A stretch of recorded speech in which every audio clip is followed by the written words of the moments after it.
오늘은 광고에서 말씀드린 것처럼 종료주일입니다. 그리고 이제 내일부터는 한 주간 고난주간을 우리가 앞에 두고 또 주님의 죽으심을 기념하고자 합니다. 특별히 성금요일 주님이 십자가에 달려 죽으신 날을 잘 기념하시기를 바라고요. 이렇게 고난주간을 앞에 두고서 우리가 주님의 십자가로 가까이 다가가서 주님의 십자가를 더욱더 바라보는 시간을 가지고자 오늘 말씀을 여러분과 함께 나누려고 합니다. 말씀을 구체적으로 살펴보기에 앞서서 복음서 기자들은 십자가를 묘사할 때에 하나같이 육체적인 고통에 대해서, 예수님의 육체적인 고통에 대해서 주목하지 않는다는 사실을 기억하실 필요가 있습니다. 이 놀라울 정도로 복음서에는 예수님의 육체적인 고통을 아예 묘사를 하지를 않아요. 35절에서, 오늘 말씀 35절에서 확인하실 수 있겠지만 그들이 예수를 십자가에 못 박은 후에 이게 끝입니다. 예수님을 못 박은 그 못의 굵기라든지 그 못을 때리는 망치 소리, 살이 찢기고 피가 튀는 이런 소리가, 이런 묘사가 전혀 없습니다. 여기에는 분명히 중요한 의도가 있을 텐데 이것은 예수님의 육신의 고통이, 육체의 고통이 주목할 대상이 아니라는 것입니다. 주님이 십자가에서 얼마나 모진 고통을 당하셨는가, 얼마나 아프셨을까, 육체의 고통을 주목해서 보려고 하지 말라. 망치 소리와 신음소리와 살이 찢기고 피가 튀는 이런 소리와 장면들에 주목하지 말라.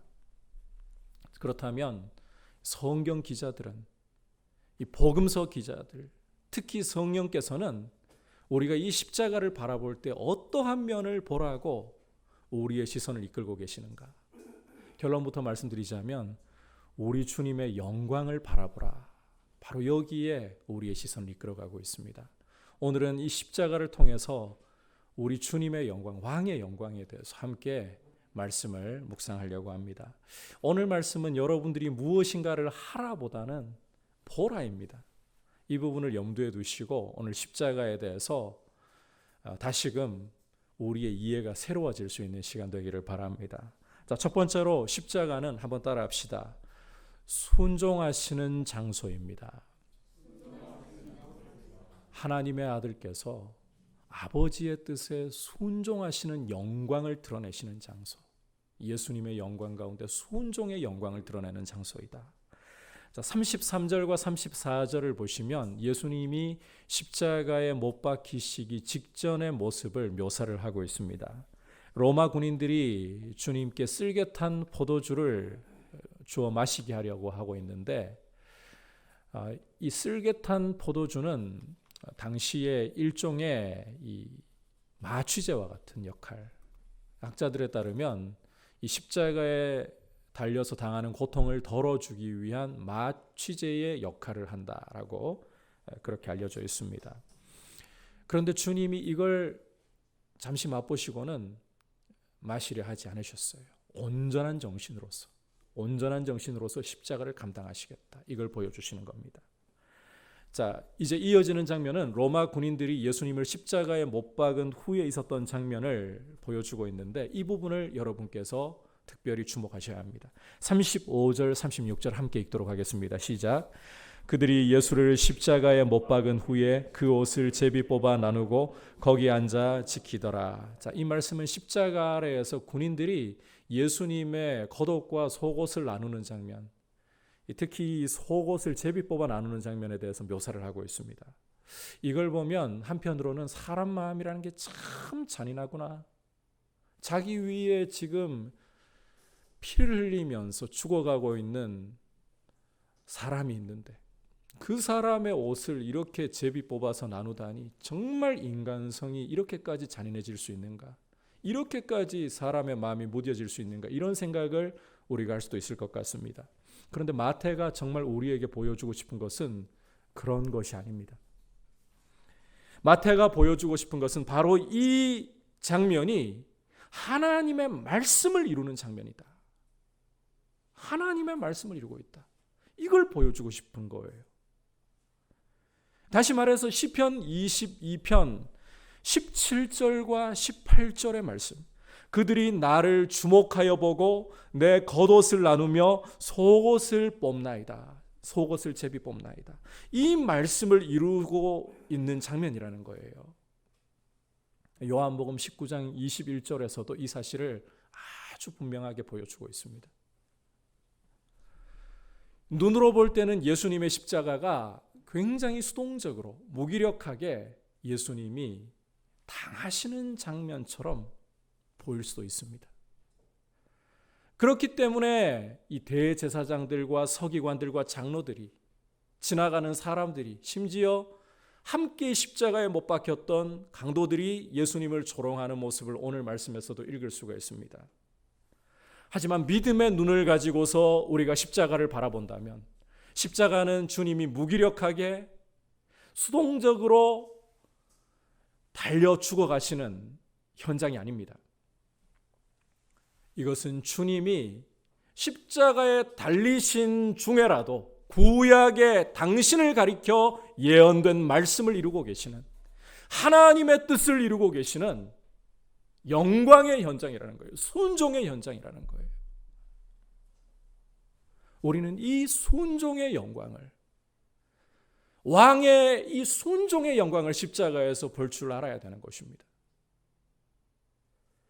그리고 이 사실을 절정으로 보여주는 장면이 우리 주님이 십자가에서 운명하실 무렵의 모습입니다. 우리 함께 45절 46절 한 목소리로 보겠습니다. 시작. 제6시로부터 온 땅에 어둠이 임하여 제9시까지 계속되더니 제9시쯤에 예수께서 크게 소리질러 이르시되 엘리 엘리 라마 사박다니 하시니 이는 곧 나의 하나님 나의 하나님 어찌하여 나를 버리셨나이까 하는 뜻이라. 여기에서 우리는 말씀 속에서 예수님의 큰 고통을 먼저 주목하게 될 것 같습니다. 왜냐하면 제6시로부터 9시까지 우리 시간으로 환산을 해보면 정오부터 해서 오후 3시까지 온 땅에 어둠이 임했다. 이것은 과거 이스라엘 역사 가운데 있었던 한 사건을 연상케 합니다. 지난 시간에도 제가 설명을 드렸습니다만 애굽에 임했던, 출애굽 당시 이 온 애굽 땅에 사흘간 임했던 어둠, 하나님의 심판을 연상케 하는 거예요. 그러니까 예수님께서 이 십자가에 달려서 계시는 동안에, 이 마지막 3시간 동안에 온 땅에 어둠이 임했다. 이 예수님에게 하나님의 심판이 부어지고 있다. 하나님의 저주가 부어지고 있다. 그리고 신명기 21장 23절에서도 나무에 달린 자는 하나님의 저주를 받은 자라. 그 사실을 증명을 하고 있습니다. 여러분, 단 한 번도 아버지와 단절된 적이 없으시던, 아버지 품속에 계시던 독생하신 하나님이십니다. 그분이 아버지와의 이 단절을, 우리 죄 때문에 저주를 받으시고 심판을 당하시면서 아버지와의 단절을 경험하고 계시는 거예요. 얼마나 영적으로 큰 고통을 당하고 계시는 걸까? 말로 표현할 수가 없는 장면이죠. 우리가 이 45절과 46절을 읽을 때에 주님의 이런 영적인 고통, 우리 때문에 당하시는 이 영적인 고통을 읽어야 마땅합니다. 이것이 우선 보여야 합니다. 그런데 우리는 믿음의 눈으로 이 중요한 사실 이외에 또 한 가지 아주 중요한 사실을 보아야 합니다. 여러분, 주님이 십자가에서 외치셨던 이 엘리 엘리 라마 사박다니, 나의 하나님 나의 하나님 어찌하여 나를 버리셨나이까, 이 말씀은 바로 시편 22편 1절을 이루고 있는 바로 그 내용이에요. 주님은 십자가에 달려 죽으시면서까지 당신에 대해서 기록되어 있는 구약의 말씀을 성취하고 계셨다는 거예요. 하나님 아버지의 말씀을 이루시는 순종의 현장이 왕이면서도 한없는 겸손함으로 죽기까지 복종하시는 그 주님의 영광이 찬란하게 드러나는 장소가 바로 십자가이다. 십자가는 그저 무기력하고 무능하게 당하는 장소가 아닙니다. 여러분, 우리가 십자가로 가까이 다가갈 때마다 복음서 기자들이 예수님의 육체적인 고통에 시선을 이끌지 않는 이유는 주님이 무기력하게 그저 아무런 능력도 없이 당하고 계시는 자리가 십자가가 아니라는 것을, 오히려 이 십자가야말로 왕의 영광을 드러내는, 왕의 영광 가운데서도 적극적으로 하나님 아버지의 뜻을 순종하시는, 생명을 다해 순종하시는 영광을 보라. 십자가에서 이 순종의 영광을 여러분께서 보실 수 있기를 주님의 이름으로 축복합니다. 이 십자가는 적극적인 순종의 영광이 드러나는 자리입니다.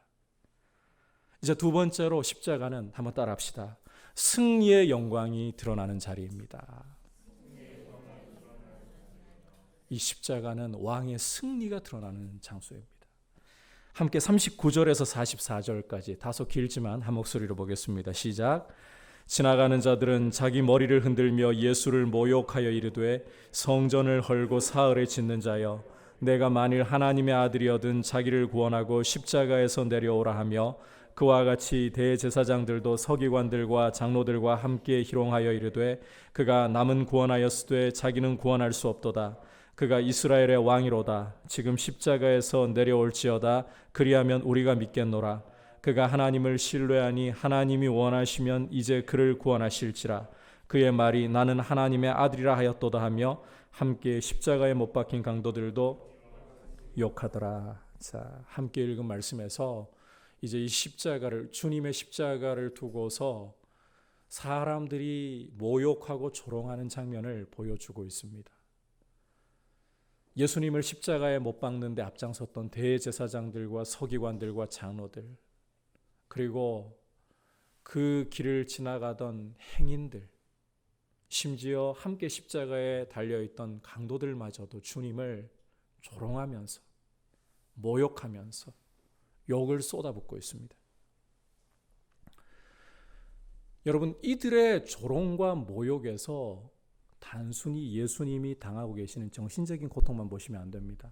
이 모욕들 속에, 이 조롱들 속에 여러분이 정말 주목하셔야 될 굉장히 중요한 표현이 하나 있습니다. 40절에 기록이 되어 있는 내가 만일 하나님의 아들이거든, 내가 만일 하나님의 아들이거든, 이 표현입니다. 여러분께서 성경을 조금만 주의를 기울여 가지고 읽어보셨다고 하면 마태, 마가, 누가와 같은 공관복음서에서 십자가 현장 말고 또 한 번 내가 만일 하나님의 아들이거든, 이 표현이 나타난 것을 보신 기억이 있으실 거예요.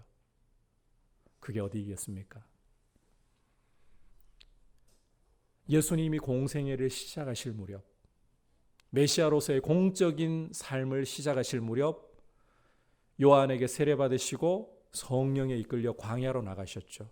거기서 40일 금식하고 줄이신 후에 시험하는 자가, 마귀가 찾아왔습니다. 그리고 이 마귀가 3차례에 걸쳐서 던진 시험의 질문이 무엇이었습니까? 내가 만일 하나님의 아들이거든. 바로 그 현장이었습니다. 시험의 현장. 그런데 지금 이 십자가에 달려 계시는 이 상황에서 우리 주님에게 내가 만일 하나님의 아들이거든, 다시 이 질문이 던져지고 있습니다.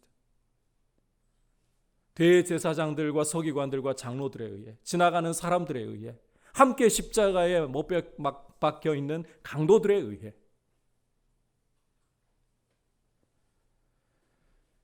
지금 이 질문을 던지고 있는 대상은 바뀌었지만 동일한 질문이 던져지고 있다는 것은 이 십자가가 바로 시험의 장소라는 거예요. 예수님이 시험을 당하시는 장소라는 거예요. 그것도 마귀에게 시험을 당하시는 장소라는 거예요. 광야에서는 마귀가 무인지경이기 때문에 직접 나타나서 예수님을 시험했지만 이제는 사람들을 동원해서 자신의 모든 하수들을 동원해서 예수님을 향하여서 매장시켜 버리려고, 내가 만일 하나님의 아들이거든, 그렇게 예수님을 시험하고 있는 거예요. 여러분, 예수님이 당하고 계시는 이 시험은 정말 강력한 시험입니다. 예수님은 정말 능력 있는 하나님의 아들이십니다. 마음만 먹으신다면 이 십자가에서 당장이라도 내려와서 12군단이나 되는 천사들을 동원해서 사람들을 모조리 쓸어버리실 수 있는 능력을 가지고 계신 분이십니다. 이런 분에게 내가 만일 하나님의 아들이었던, 당장 십자가에서 내려오라. 여러분, 우리는 이 대제사장들과 서기관들과 장로들이라는 이 지나가는 사람들이라는, 심지어 십자가에 함께 달려있는 강도들이라는 이 모습 속에서 마귀를 보아야 되는 거예요. 예수님을 시험하고 있는 마귀를 보아야 되는 거예요.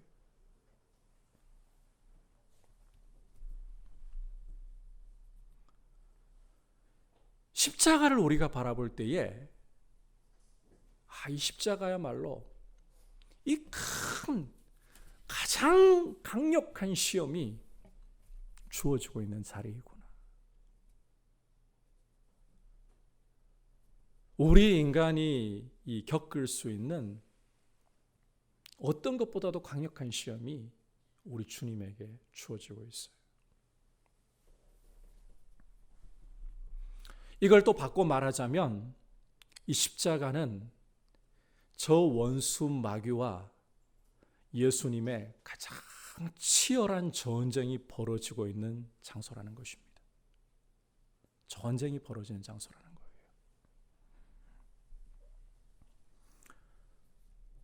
이것은 과거 에덴 동산에서 하나님이 주셨던 말씀, 창세기 3장 15절을 떠올리는 말씀입니다. 뱀과 여자의 후손이 싸우는 현장이에요. 그런데 여러분, 이 십자가라는 시험의 장소, 전쟁의 장소는 단순히 뱀과 여자의 후손, 마귀와 예수님만의 싸움의 현장이 아닙니다. 뱀과 예수님이 싸우심으로 양 진영이 다 걸려 있는 거예요. 창세기 3장 15절을 보시면 하나님께서 뱀에게 저주를 내리시면서 인간에게는 복음을 선포하시는데, 내가 너 뱀으로 여자와 원수가 되게 하고 뱀의 후손으로 여자의 후손과 원수가 되게 하고, 이게 다 이 집합적 단수라는 방식을 써가지고 복수예요. 그러니까 뱀과 여자 처음에 격돌하는 겁니다. 그 다음에는 뱀의 후손들과 여자의 후손들이 격돌하면서 인류가 이런 영적인 전쟁으로 흘러간다는 거예요. 그러면서 마지막에 양측의 대표 장수들이 나타나서 승부를 결정짓는 가장 중요한 전쟁을 치릅니다. 그게 뱀 측은 뱀이 대표 장수예요. 옛뱀, 저 마귀가 대표 장수예요. 여자 측은 여자의 후손이에요. 여기는 단수예요. 대표 장수끼리 전쟁을 치르는 거예요. 이 대표 장수는 양 진영을 다 걸고 싸우는 거예요. 십자가에서 바로 그 전쟁이 일어나고 있다는 겁니다. 양측의 승부를 걸고 있는 전쟁, 결정적인 전쟁, 그게 십자가의 현장이라는 거예요. 바로 이 십자가에서, 바로 이 시험의 현장, 이 전쟁의 현장에서 우리 주님은 승리하셨습니다. 여러분, 이 전쟁의 성격은, 이 시험의 성격은 영적인 거예요. 다시 말해서 하나님 아버지의 뜻에 순종하는가? 당신을 향해 기록된 말씀을 이루시는가? 바로 여기에 전쟁의 핵심이 있다는 거예요. 우리 주님은 십자가에서 내가 만일 하나님의 아들이거든이라고 조롱하며 예수님을 시험하는 마귀의 시험을, 마귀가 걸어오는 전쟁을 이기시고 십자가의 죽으심으로써 마귀의 정수리를 박살을 내셨습니다. 우리는 이 십자가에서 바로 이 승리하신 왕의 영광을 보아야 되는 거예요. 여러분, 십자가는 주님이 얼마나 육체적으로 고통스러우셨을까? 이 의학적으로 따져가지고 심지어 성경에도 기록하고 있지 않는 면까지 다 드러내려고 해요. 십자가에 달려가지고 이 사람이 처지게 되면 심장의 압박을 받게 된다. 호흡이 곤란해지게 된다. 단번에 죽지 않는다. 뭐 이런 면들을 계속 부각시키면서 이 사람들이 예수님의 육체의 고통을 자꾸 주목하게 하려고 해요. 그러면서 이게 은근히 우리 마음속에 이 슬픔을 끌어내려고 하는 경우들이 많아요.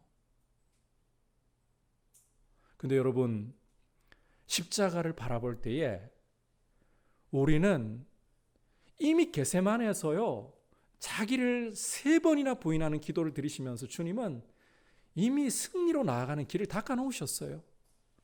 이 십자가를 바라볼 때 주님은 감상적으로 슬픔으로 바라보지 말라고 하십니다. 그게 여러분께서 누가복음에서 십자가 장면을 읽어보시면 이 예루살렘 여인들이 예수님이 골고다로 올라가시는 길에 통곡을 하면서 따라오거든요. 그때 돌아보시면서 나를 위해 울지 말고 뭐라고 하십니까? 너희와 너희 자손들을 위해 울라 그렇게 말씀하십니다. 죄 가운데 있고 믿지 않는 너희와 너희 자손들이 당할 화 때문에 차라리 울라라고 말씀하십니다. 주님은 십자가로 이 승리의 영광을 향해 나아가고 계셨던 거예요. 그리고 십자가에서 마귀와의 이 전쟁에서 당신이 독사의 이빨에 발꿈치가 물려 죽으시지만 이 죽으심을 통해서 독사의 머리를 박살내어 버리시는, 그리고 우리가 다음 주에 보겠습니다만 부활의 승리로 이 전쟁의 최종 승리를 선포해 주시는 영광을 드러내신 거예요. 여러분, 십자가를 바라볼 때 이 왕의 영광을 보시기를 바랍니다. 이 승리의 영광을 바라보시기를 바랍니다. 그래서 우리는 이 십자가를 바라볼 때에 감상적으로 대하지 말고 십자가는 승리이구나, 왕의 승리를 드러내시는 현장이구나. 자, 이제 마지막으로 이 말할 게 너무 많은데 오늘은 3가지만 이야기하는 거예요. 마지막이라는 게 3번째로. 자, 이제 십자가는 한번 따라합시다. 구원과 화목을 드러내시는 영광의 장소입니다. 그 구원과 화목을 이루어서 드러내시는 영광의 장소예요. 50절 51절 함께 읽겠습니다. 시작. 예수께서 다시 크게 소리 지르시고 영혼이 떠나시니라. 이에 성소 휘장이 위로부터 아래까지 찢어져 돌이 되고 땅이 진동하며 바위가 터지고. 자, 이 말씀을 읽어보시면 이 50절에서 주님이 돌아가실 때에, 운명하실 때에 크게 소리를 지르셨다. 여러분, 이것은 비명소리가 아닙니다. 겟세마네에서 이미 승리하신 주님은 십자가에서 당하는 육체의 고통 때문에 비명을 지르면서 비참하게 돌아가시는 게 아닙니다. 요한복음 19장을 참고해 보면 돌아가시기 바로 직전에 다 이루었다 하셨어요. 따라서 그 말씀이 아닐까 우리는 생각을 해볼 수가 있어요. 밝히지 않기 때문에 다른 말씀을 혹시 하신 게 있을까? 근데 안 밝혔으니까 우리가 굳이 몰라도 되는 내용이라는 거예요. 분명한 것은 이것은 비명소리가 아니라는 겁니다. 이 큰 소리를 지르고 돌아가시는 것은 비명소리가 아니라 왕의 이 승리를 보여주는 외침이에요. 이렇게 돌아가시는 순간에 이걸 주목하셔야 돼요. 놀라운 일이 하나 일어났습니다. 바로 성소를 가로막고 있던 휘장이 위로부터 아래로 쫙 찢어지면서 둘로 나뉘어버렸다는 거예요. 아무도 손댄 이가 없습니다. 그런데 성전 안에 성소와 지성소를 가로막고 있던 휘장이 위로부터 아래로 찢어져 돌이 되어버렸습니다. 여기 찢어졌다라는 표현은 헬라어 원문으로 살펴보면 수동태를 쓰고 있습니다. 조금 어려운 이야기지만 신적 수동태라고 부르는 이 문법을 사용을 하고 있어요. 무슨 말인가 하면 하나님이 찢으셨다는 거예요. 하나님이 찢으셨다. 참고로 이 지성소를 가로막고 있는 휘장에는 그룹들이 새겨져 있었습니다. 여러분께서 이 성전이라든지 성막의 이 제조에 대한 말씀을 보면 휘장에 그룹들이 새겨져 있어요. 아담과 하와가 죄를 짓고 에덴 동산에서 쫓겨날 때 하나님께서 에덴 동산 동편에 이 아담과 하와가 쫓겨나는 길목에다가 그룹들과 두루 도는 불칼을 세우셔가지고 생명나무에 이르지 못하게 하신 것을 읽을 수가 있습니다. 죄인은 하나님과 생명의 사귐을 가질 수 없다. 이걸 보여주는 거예요. 바로 그 그룹들이 에덴 동산에서 생명나무 길을 지키고 있던 그 그룹들이 이 지성소 휘장에 새겨져 있습니다. 그러니까 이 지성소라는 곳은 에덴 동산이라는 거예요. 생명나무가 있는 에덴 동산이고 하나님과 사귀는 생명의 자리라는 거예요. 하나님 계신 보좌이고. 주목할 것은 구약 시대에는 율법 아래에서는 이 지성소로 들어갈 길이 아직 열리지 않았다는 겁니다.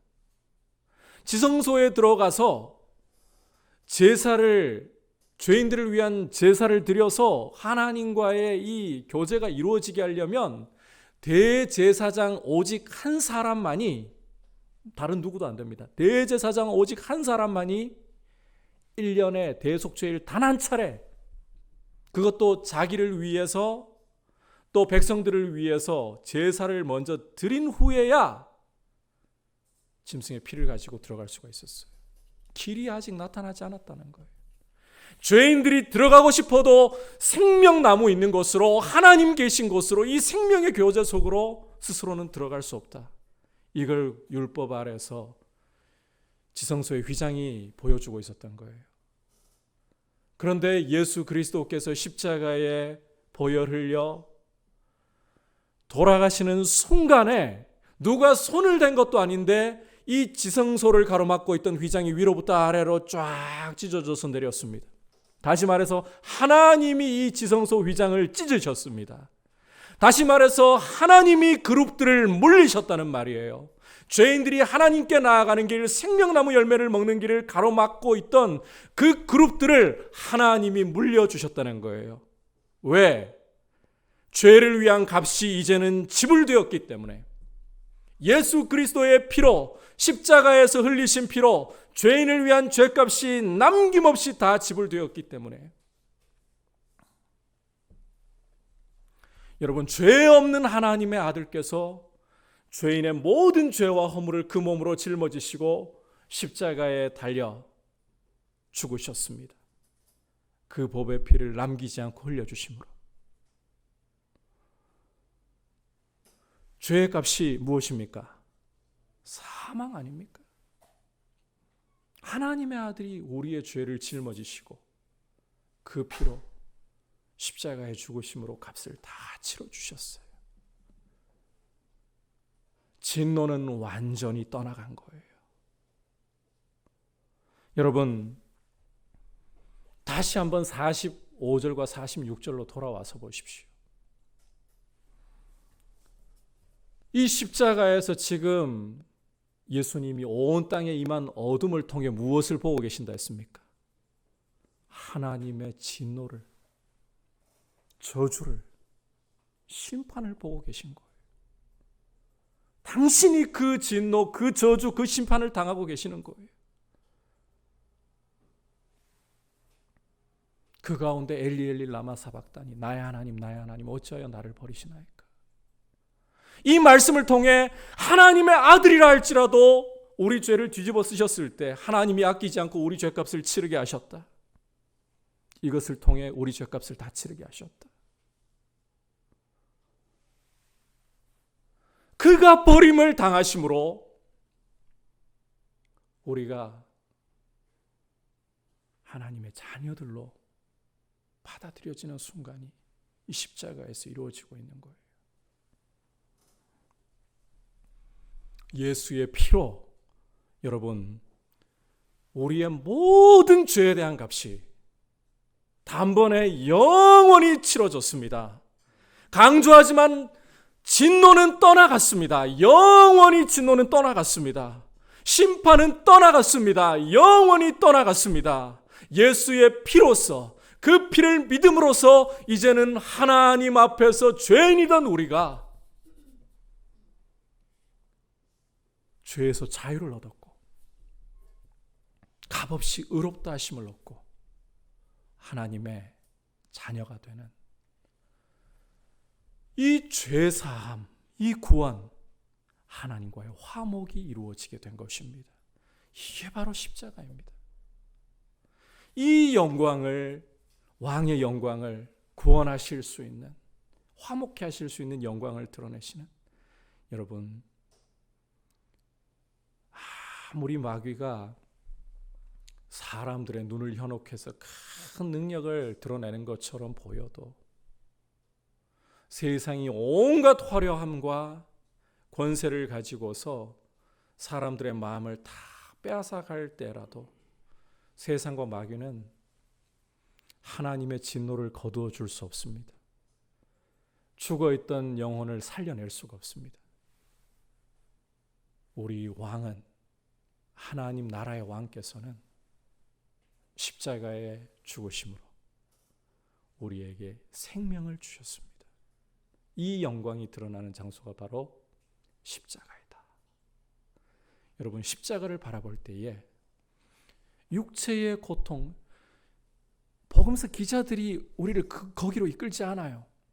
거기에 함몰되는 순간 우리는 승리의 영광, 이 순종의 영광, 이 구원과 화목의 영광을 이루신 왕의 영광을 놓쳐버리기가 쉬워요. 십자가에서 여러분 슬픔을 보기보다 영광을 보시기를 바랍니다. 그래서 우리 주님은 요한복음에서 거듭거듭 십자가를 앞에 두시고 말씀하신 것이, 인자가 뭐라고 하셨습니까?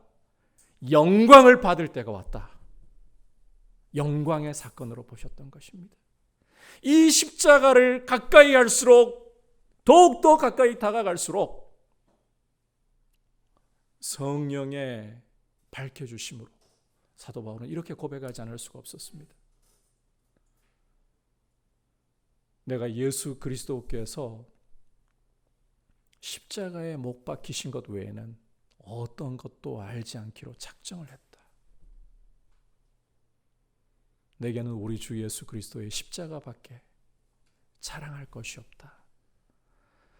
여러분, 오늘 제가 30-40분 남짓 전하는 이 설교로는 십자가의 영광을 여러분들에게 다 보여드릴 수가 없습니다. 죽었다 깨어나도 못 보여드립니다. 그저 여러분들에게 방향을 안내해드리는 거예요. 십자가를 어떻게 바라볼 것인가, 방향을 안내해드리는 거예요. 그 소위 예고편, 프리뷰라고 볼 수 있는 거예요. 이제 여러분의 삶의 걸음을 한 걸음 한 걸음 걸어가시면서 말씀을 통해서 이 십자가의 영광을 성령께서 더 밝히 보도록, 그래서 사도 바울만의 고백이 아니라 우리의 고백으로서 내가 예수 그리스도와 그분의 십자가만을 알고 싶습니다. 내게는 우리 주 예수 그리스도의 십자가만이 자랑입니다. 이 고백을 할 수 있는 이런 은혜가 우리 모든 성도님들에게 임하기를 축복합니다. 여러분, 다시 한번 정리합니다. 십자가는 하나님의 아들께서, 하나님 나라의 왕께서 순종의 영광을 드러내시는 장소,